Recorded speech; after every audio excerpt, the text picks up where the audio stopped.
Aurreko ostiralean ekainaren 6an Oinierri herri hezitzaileak sustatzeko elkartearen bigarren batzar orokorrak hartu zuen lekua Sopelan.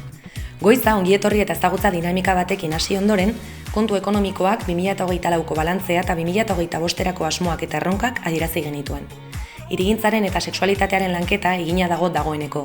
Orain gaurgi tresna digitalaren tutorizazioan eta hezitzaileen arteko foroetan zentratuko gara. Besteen artean bazkidetzak sustatzea da ere egitasmo handienetako bat. Gai hauek jorratuta, Berritxuk eta Oiartzunek gaurkirekin izandako esperientzia kontatu, Iruki Larroxa kooperatibak nola landu sexualitatea hezitzaileon egunerokoan liburuxkaren berri eman, Etxearri Aranatzek hasi berri dituzten hezkuntza foroen sorreraren inguruan hitz egin, eta Iritikat kooperatibak jada webgunean baliabidetan publiko bihurtu berri den eta Oinierri eskolaren barruan aurki dezakezuen hirigintzarekin lotutako tresna digitala azaldu zigun. Herrietan espazio hezitzaileak eraikitzeko gakoak.